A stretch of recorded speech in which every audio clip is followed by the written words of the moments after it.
I thought I knew my family. I thought loyalty and blood meant something sacred. But the day I found my daughter-in-law with my own brother, everything I believed shattered into 1,000 pieces. The scene I stumbled upon in my living room made my heart stop. They were together, whispering, touching, while my son worked himself to exhaustion to provide for them both. The betrayal cut deeper than any knife could. My brother, who I had trusted with my life, my secrets, my home. And her, the woman my son loved with every fiber of his being. But what I discovered when I confronted them left me breathless, paralyzed with a pain I never imagined possible. The truth behind their meetings was darker, more twisted than a simple affair. It involved lies that stretched back years, manipulation that had poisoned my entire family, and a secret that would destroy everything we had built together.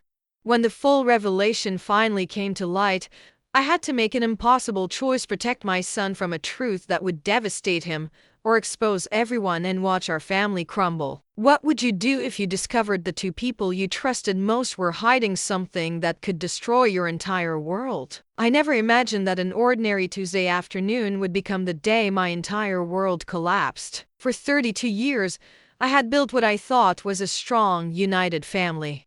My son was my pride, my brother was my confidant, and my daughter-in-law had become like the daughter I never had. Or so I believed. That afternoon, I came home early from my doctor's appointment. The medication I needed wasn't available, so instead of waiting at the pharmacy, I decided to return home and try again the next day.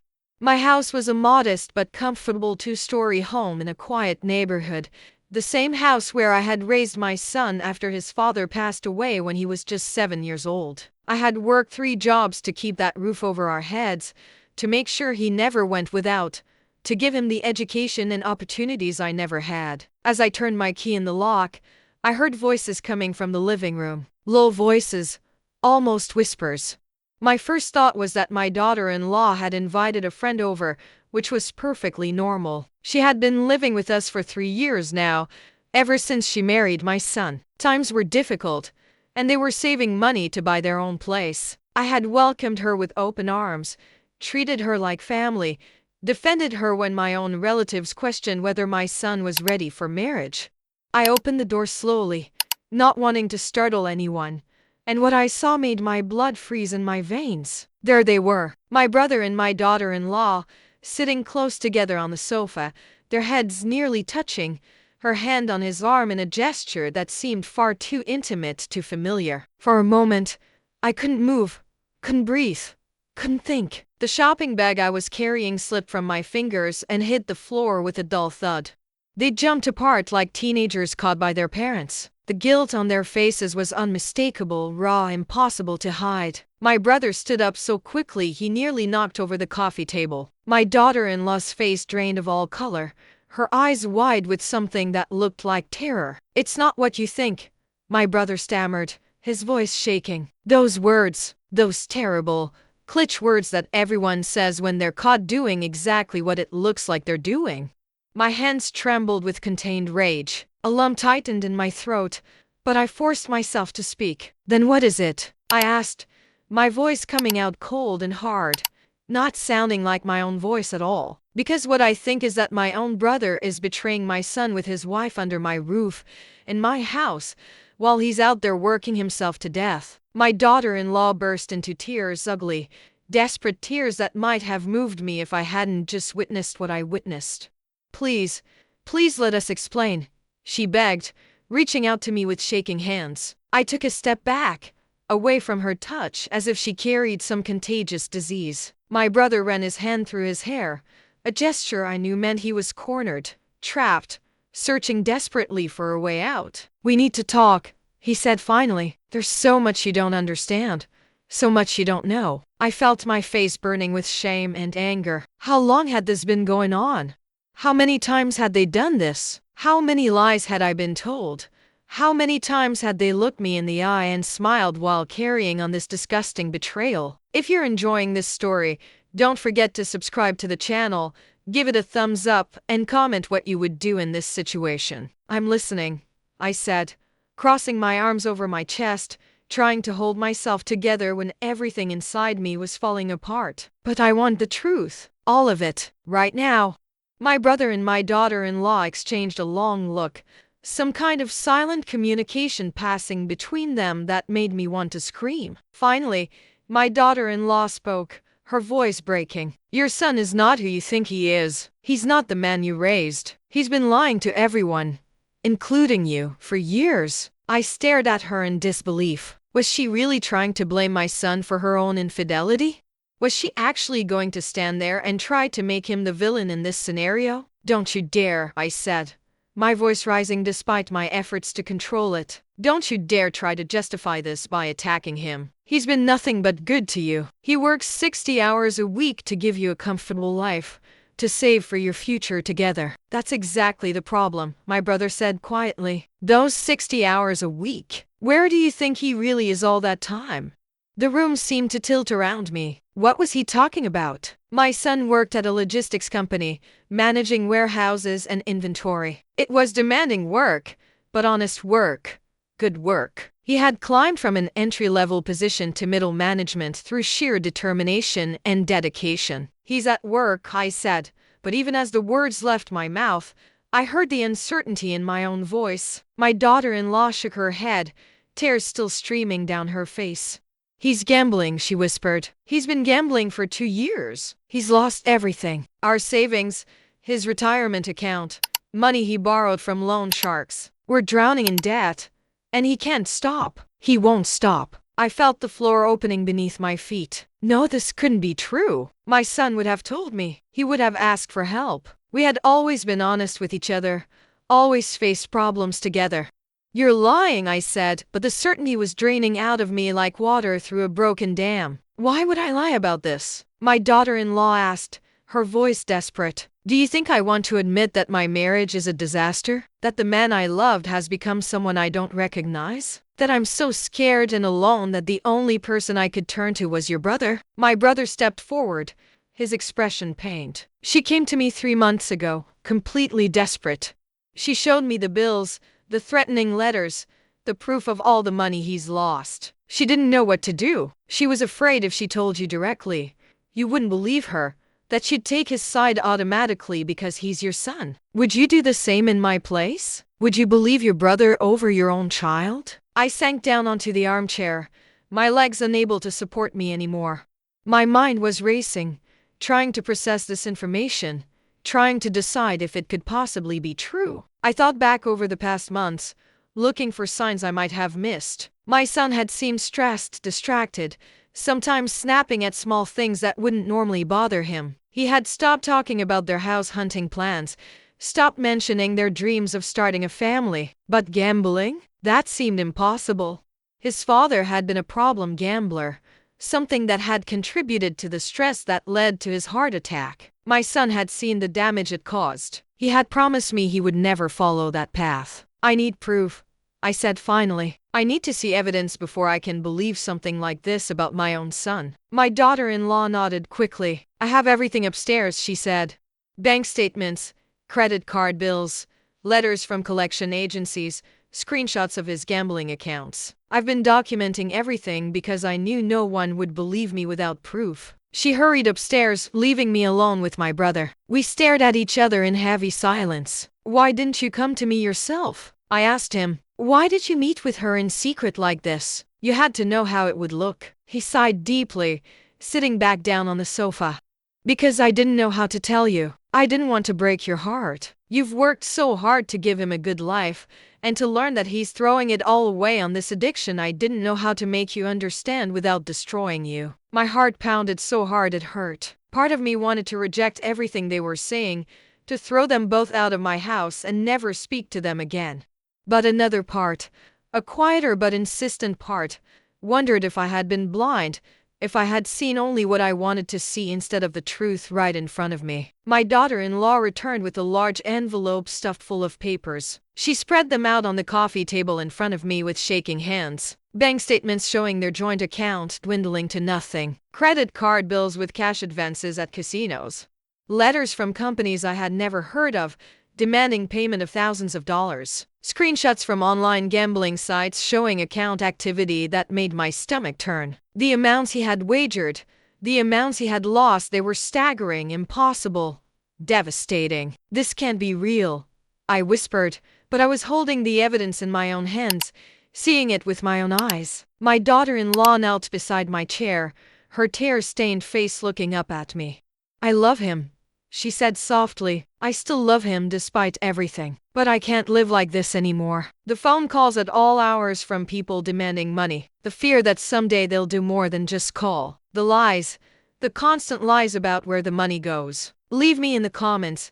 Have you been through something similar with someone you loved? What were you planning? I asked, looking between them. What was the purpose of these secret meetings? My brother answered, "We were trying to plan an intervention. A real one. With professional help. There's a treatment center about 2 hours from here that specializes in gambling addiction. We've been researching options, talking to counselors, trying to figure out how to make him see that he needs help before he destroys his life completely." I closed my eyes, feeling tears welling up behind my eyelids, but I held them back. I had cried so much in my life when my husband died, when money was so tight I didn't know how we would eat, when my son graduated college and I realized all my sacrifices had been worth it. But these tears felt different, heavier, more bitter than any that had come before. "Does he know you know?" I asked my daughter-in-law. She shook her head. "I haven't confronted him. I'm afraid of what he'll do, afraid he'll run, or do something desperate." Addicts can be unpredictable when they're cornered. The word addict felt like a punch to my gut. My son, my beautiful boy who I had raised with so much love and hope, an addict, just like his father had been, despite all my prayers and efforts to steer him away from that path. Some patterns run deeper than we want to admit, coded into our blood and bones in ways we can't escape no matter how hard we try. "I need to think," I said, standing up abruptly. "I need time to process this."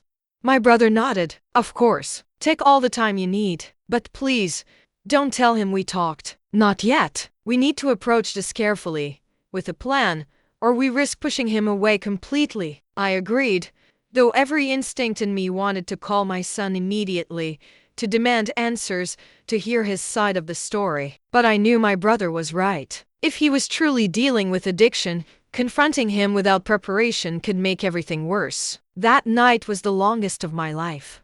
I couldn't eat, couldn't sleep, couldn't think about anything except the envelope of evidence hidden in my bedroom drawer. When my son came home late, as he often did these days, I pretended to be asleep. I heard him moving around downstairs, heard the hushed, tense conversation with his wife, heard the bedroom door close down the hall. In the darkness, I prayed for guidance, for strength, for wisdom to know what to do next.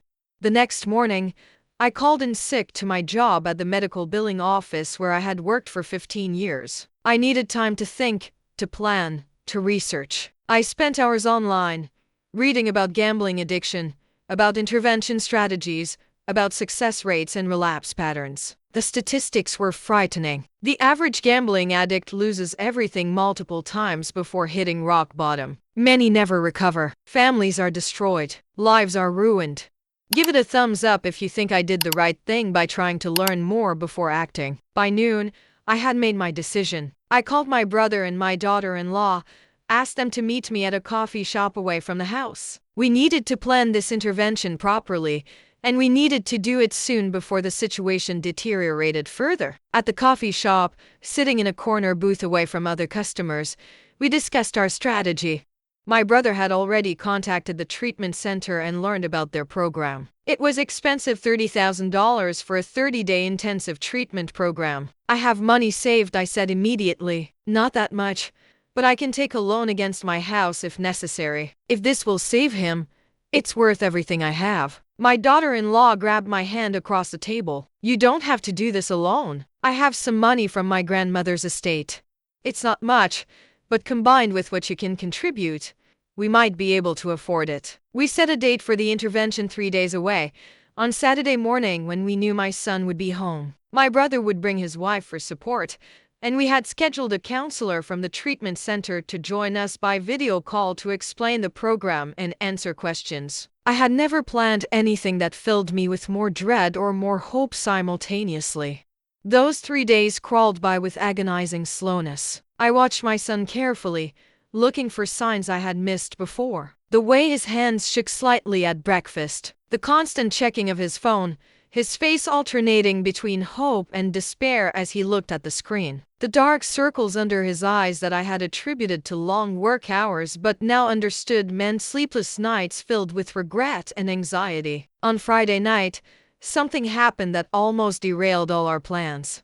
My son came home looking worse than I had ever seen him. His face was pale, his eyes wild with fear. He was shaking visibly. "Mom," he said, his voice breaking. "Mom, I need to talk to you. I need help." My daughter-in-law appeared in the doorway, her face a mask of concern and caution. This wasn't how we had planned it. This wasn't the controlled environment of our scheduled intervention. But sometimes life doesn't wait for our carefully laid plans.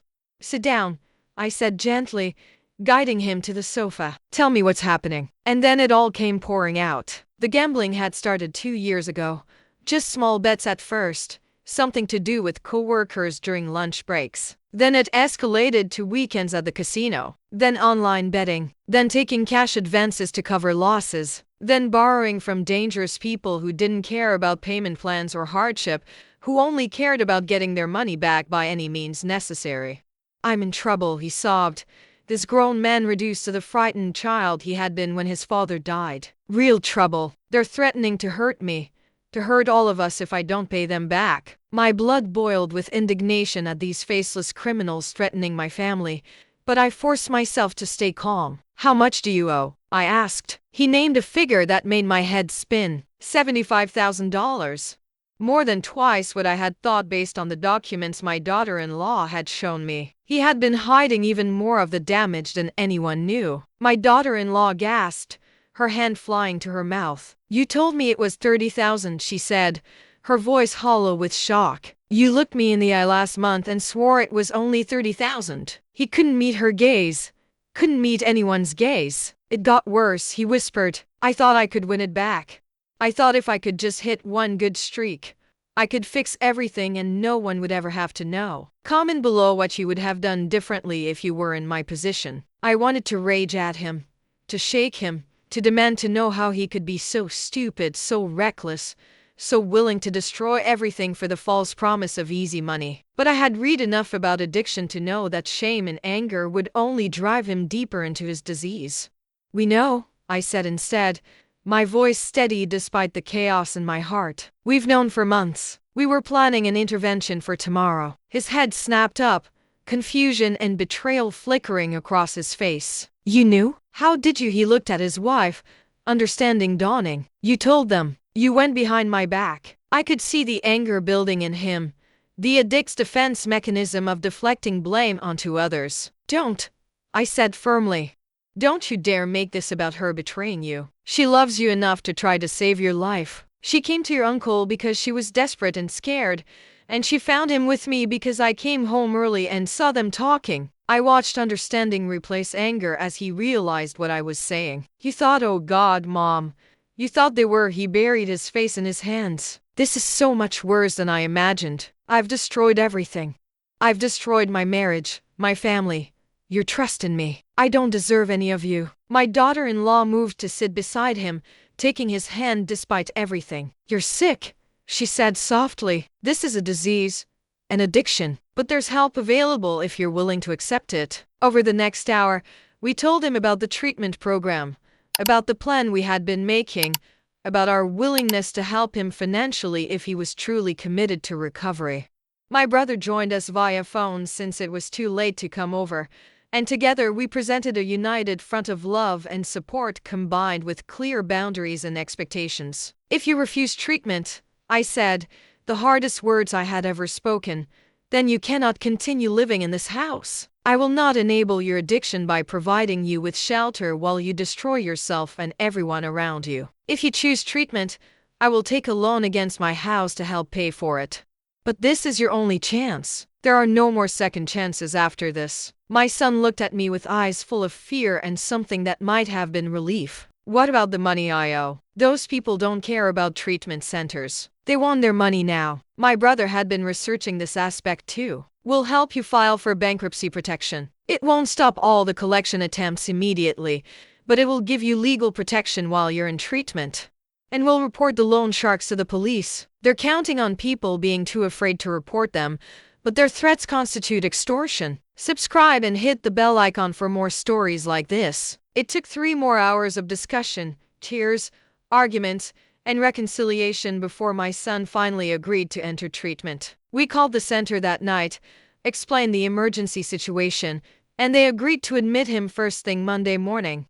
That gave us the weekend to help him prepare, to notify his workplace that he would need a medical leave of absence to begin the legal process of dealing with his debts. On Sunday night, the night before he was scheduled to leave for treatment, my son asked to talk to me alone.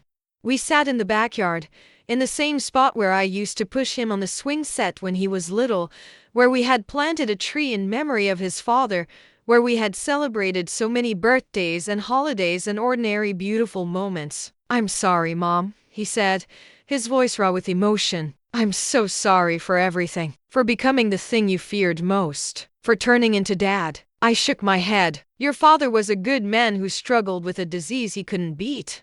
That doesn't make you him.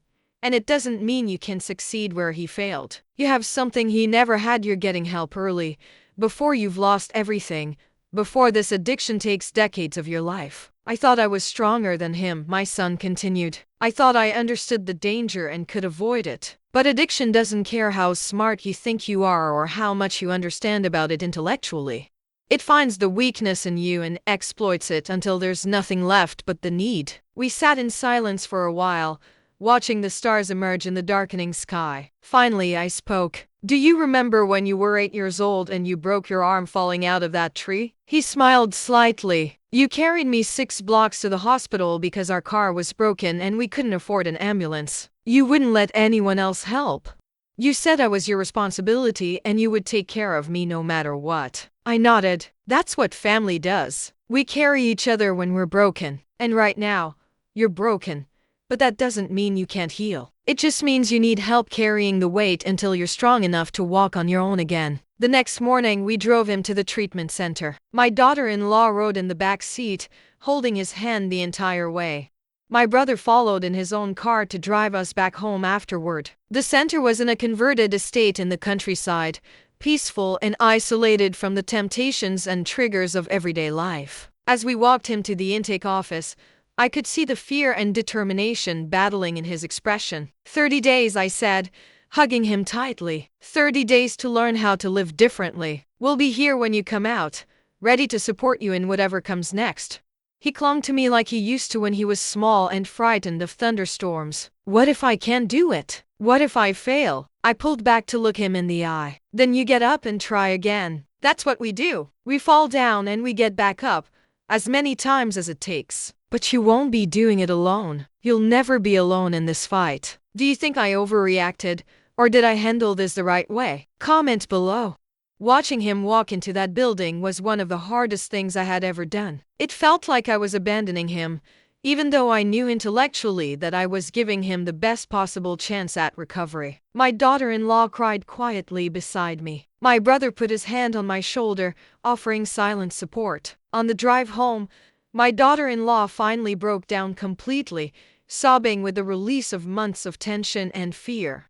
"I thought I was losing my mind," she said through her tears. "I thought maybe I was overreacting, or being dramatic, or not supportive enough. Every time I tried to talk to him about it, he would get so angry or make me feel like I was imagining things." I started to doubt my own perception of reality. I reached back from the front seat to squeeze her hand. That's what addiction does. It makes everyone around it question themselves, doubt what they're seeing, wonder if maybe they're the problem instead of the disease. But you weren't imagining anything. You were seeing the truth and having the courage to act on it even when it was terrifying. She nodded, wiping her eyes. "When I came to your brother for help, I was at the end of my rope. I didn't know where else to turn. I couldn't tell my own family because they never approved of the marriage in the first place, and I knew they'd just tell me to leave. But I didn't want to leave. I wanted to save him. To save us. My brother glanced at me from the driver's seat. When she showed up at my office crying and showed me all that documentation, I didn't know what to do. I wanted to tell you immediately, but I also wanted to protect you from the pain. I thought if we could just get everything arranged first, present you with a complete plan, it might be easier. I understood his reasoning, even though the way I had discovered them together had caused its own kind of agony. The important thing is we're all working together now, I said. No more secrets. No more hiding. Everything out in the open where we can deal with it honestly. The next 30 days were strange and difficult. The house felt empty without my son's presence, even though that presence had been troubled and strained for so long. My daughter-in-law and I grew closer during that time, bonding over our shared worry and hope. She told me stories about the early signs she had noticed, the little things that hadn't made sense at the time but formed a clear pattern in retrospect. I told her about her husband's father, about the struggles our family had faced when I was younger, about the fear I had carried all these years that history would repeat itself. We were allowed to visit my son once a week and talk to him on the phone twice a week. The first few calls were hard. He sounded withdrawn, defensive, not ready to fully accept the reality of his situation. But gradually, as the weeks progressed, I heard changes in his voice. More openness, more vulnerability, more genuine engagement with the recovery process. They're making me look at things I've been running from my whole life, he told me during one call. It's not just about the gambling. It's about why I gamble, what I'm trying to escape from, what I'm afraid to face. I encouraged him to embrace the process, no matter how painful. Healing isn't comfortable, I said, but comfort is what got you into this mess in the first place. Sometimes we need to be uncomfortable to grow. During this time, we also had to deal with the practical consequences of his addiction. The bankruptcy filing was humiliating but necessary. The threatening calls from loan sharks had to be reported to police, which meant giving statements and cooperating with an investigation. My daughter-in-law had to find a job to help support herself since they had no savings left. I took on extra shifts at work to help with the mounting bills. The treatment center had agreed to a payment plan, but it was still a significant financial burden. Would you sacrifice everything for a family member struggling with addiction? Tell me in the comments. My brother and his wife helped in every way they could financially, emotionally, practically. They babysat the neighbors' kids so my daughter-in-law could work evenings. They brought groceries when money was tight. They sat with me on the nights when the worry felt like it might crush me. I realized during this time how lucky we were to have such support, how many families face addiction alone without anyone to help carry the burden. On the day we went to pick up my son from the treatment center, I was filled with nervous anticipation. Would he be different? Would the treatment have worked? Would he be able to maintain his recovery in the real world with all its triggers and temptations? He looked healthier when he emerged from the building, more color in his face, more light in his eyes, more confidence in his posture. But I also saw the fragility there, the awareness that he was stepping back into a world that could easily pull him back down if he wasn't vigilant. How do you feel? I asked as we drove home. He thought for a moment before answering. Scared, hopeful, determined, like I've been given a second chance and I'm terrified of wasting it. They taught me that recovery isn't about being perfect. It's about being honest, about admitting when I'm struggling instead of pretending everything is fine until I'm in crisis. That honesty became the foundation of his recovery. He attended Gamblers Anonymous meetings 5 times a week. He installed blocking software on all his devices to prevent access to gambling sites. He gave his wife complete control over their finances. He found a new job with less stress and more regular hours, even though it paid less. He went to therapy weekly, and slowly, painfully, gradually, he began to rebuild the life his addiction had nearly destroyed. It wasn't easy, and it wasn't quick. There were setbacks and close calls. There were days when the temptation almost overwhelmed him. But he had something now that he didn't have before, a support system that knew the truth and wouldn't let him hide behind lies anymore. 6 months after his return from treatment, my daughter-in-law came to me with news. She was pregnant. It hadn't been planned, but it also wasn't entirely a surprise given that they were rebuilding their intimacy and connection. I'm scared, she admitted. What if he relapses? What if the stress of having a baby triggers him back into gambling? I understood her fear, but I also believed in my son's commitment to recovery. He's not the same person who entered treatment, I said. He's doing the work every single day to stay healthy, and now he'll have even more reason to stay strong. When they told my son about the pregnancy, I watched his face transform through a dozen emotions: shock, fear, joy, determination. I'm going to be a father, he whispered, his hand on his wife's still flat belly. I'm going to have a child who depends on me. I can't let them down the way I let everyone else down. Leave me in the comments. Do you believe people can truly change, or do old patterns always return? That pregnancy became a powerful motivator for all of us. My daughter-in-law and I spent hours preparing the nursery in what had been our guest room. My son worked extra hours to save money for baby expenses, channeling his obsessive energy into something positive instead of destructive. My brother helped him build a crib and changing table from scratch, teaching him carpentry skills while they talked openly about addiction, recovery, and what it means to be a good father despite our imperfections. I thought often during this time about the day I came home early and found my brother and daughter-in-law together, about the assumptions I had made, about how close I came to reacting out of anger instead of seeking the truth. What if I had thrown them both out without listening? What if I had sided automatically with my son without investigating? What if I had let pride and assumptions destroy the possibility of healing? Sometimes what looks like betrayal is actually the deepest form of loyalty, the willingness to do the hard thing, the uncomfortable thing, the thing that might make you look bad, because it's what's necessary to save someone you love. My grandson was born on a crisp autumn morning, 8 pounds and 3 ounces of perfect possibility.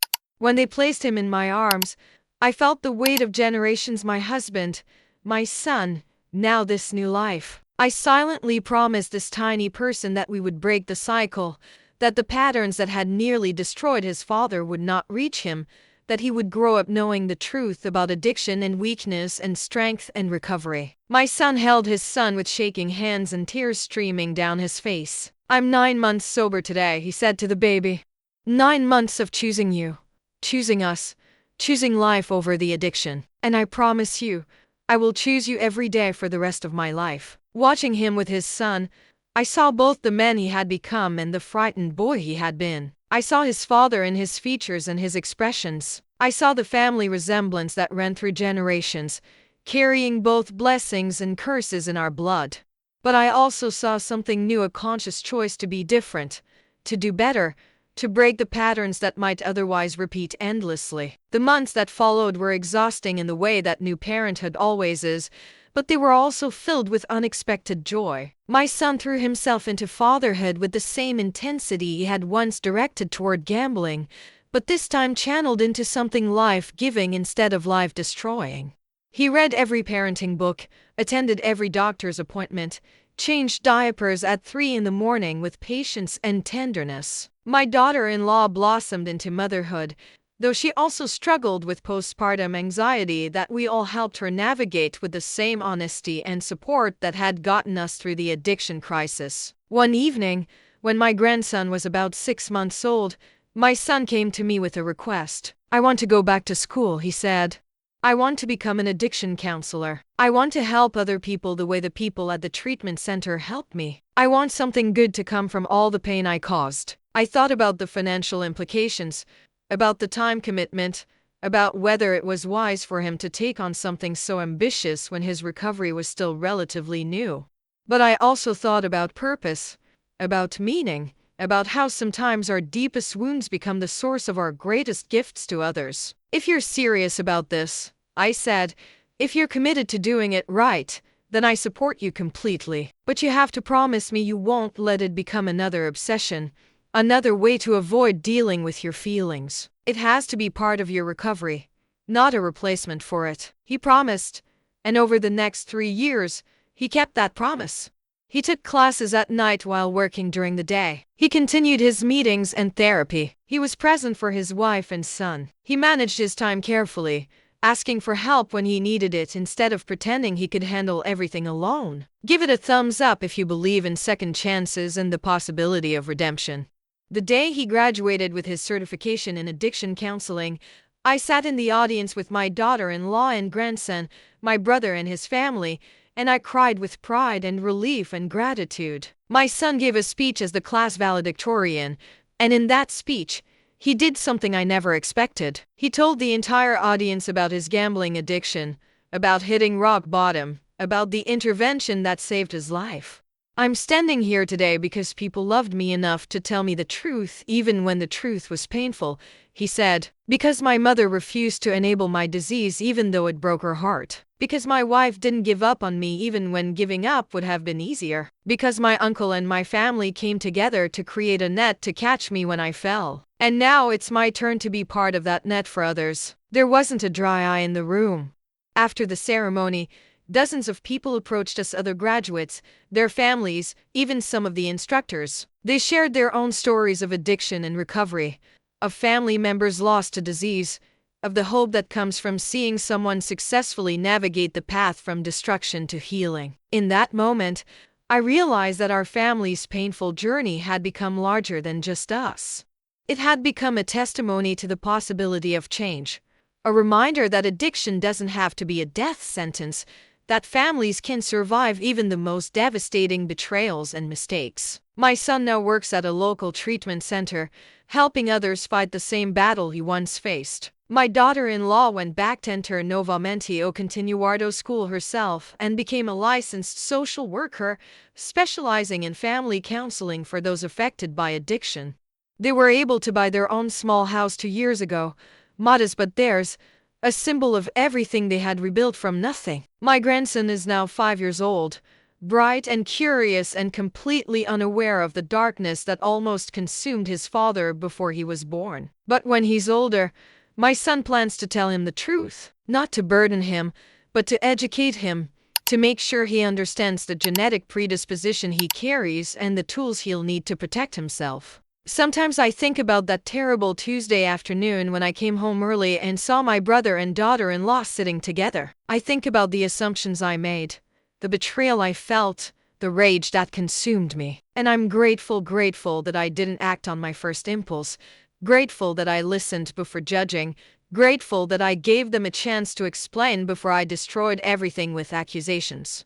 Because what looked like the ultimate betrayal was actually the beginning of salvation. What appeared to be sneaking in lies was actually desperate people trying to save someone they loved. What seemed like the end of our family was actually the moment we became stronger, more honest, more real with each other than we had ever been before. I learned that family isn't about perfection. It's not about maintaining appearances or pretending everything is fine when it's falling apart. Family is about showing up for each other in the darkest moments. It's about telling hard truths even when they hurt. It's about loving people enough to help them face their demons instead of enabling them to keep running. My brother and I are closer now than we've ever been. The crisis brought us together in ways that ordinary life never could. We talk regularly, openly, about everything, not just surface pleasantries, but real conversations about struggles and fears and hopes. My relationship with my daughter-in-law transformed from cordial to genuinely deep. She's no longer just my son's wife, but a true daughter to me, someone I trust and admire and love for her own sake, not just because of her connection to my son. And my son, my beautiful, broken, healing son, has become a man I respect in ways I never imagined. Not because he's perfect, but because he faces his imperfections with courage and honesty. Not because he never falls, but because he gets back up every time and asks for help instead of pretending he can do it alone. The scars from those dark days are still visible if you know where to look. We're still paying off some of the debts from his gambling. There are still moments of tension when stress runs high and old patterns threaten to resurface. Recovery is not a destination but a daily practice, a choice that has to be made over and over again. But we're making those choices together. We've learned to communicate without hiding, to ask for help without shame, to support each other without enabling destructive behavior. We've learned the difference between loving someone and loving them to death, between supporting recovery and supporting disease. Last month, my son celebrated 5 years of sobriety. 5 years since his last bet, his last lie about money, his last night spent chasing losses he could never recover. The Gamblers Anonymous community threw a small celebration for him, and he asked me to speak about what the family experience of addiction and recovery had been like. I told them about the fear, the anger, the desperate hope that feels foolish until it's vindicated. I told them about the day I thought my brother was betraying us but learned he was actually trying to save us. I told them that recovery is possible but not easy, that it requires everyone involved to change, not just the addict. Subscribe and hit the bell icon for more stories about families overcoming impossible odds. The person struggling with addiction has to do the hardest work, I said to that room full of recovering addicts and their families. But the family has to do hard work too. We have to learn to set boundaries without abandoning. We have to learn to offer support without enabling. We have to learn to trust again while still protecting ourselves. We have to learn to forgive without forgetting, because forgetting means we don't learn from the pain. After I spoke, several family members approached me with tears in their eyes, saying they needed to hear that they weren't alone in their struggle, that other families had survived what they were going through. One mother whose son was still in active addiction gripped my hands and asked, "Does it really get better? Or is that just something people say to make us feel less hopeless?" I looked her in the eyes and answered honestly, "It can get better, but I won't lie to you, it might also get worse before it gets better. Your son has to want recovery for himself, not just because you want it for him. And you have to be willing to let him face consequences instead of protecting him from them. That's the hardest thing any parent ever has to do." She nodded, understanding the terrible truth I was speaking. Sometimes love means stepping back and letting people fall so they can learn to stand on their own. Sometimes love means saying no when every instinct screams to say yes. Sometimes love means surviving the destruction of everything you thought you knew so that something stronger and more honest can be built from the ruins. As I drove home that night, I thought about all the versions of my family that had existed over the years. The young family with a new baby and a gambling husband who would die too young. The struggling single mother and her son building a life from scraps and determination. The proud mother watching her son graduate college and get married. The devastated mother discovering her son's addiction and facing the possibility of losing him the way she lost his father. And now, this version scarred but healing, imperfect but honest, broken in places but stronger in the broken places than we ever were when we were whole. My grandson was staying with us that night, and when I arrived home, my son and daughter-in-law were picking him up. The boy ran to me with open arms, chattering about his day at kindergarten, showing me a drawing he had made of our family stick figures holding hands in front of a house, a bright sun overhead, flowers on the ground. "This is you, Grandma," he said, pointing to one figure. "And this is Daddy and Mommy and me. We're all together." I held that drawing carefully, this child's vision of his family as a united, happy whole. He didn't know about the addiction, the intervention, the 30 days in treatment, the financial ruin, the loans and bankruptcy and threatening phone calls. He didn't know about the day his grandmother came home early and thought she was witnessing a betrayal.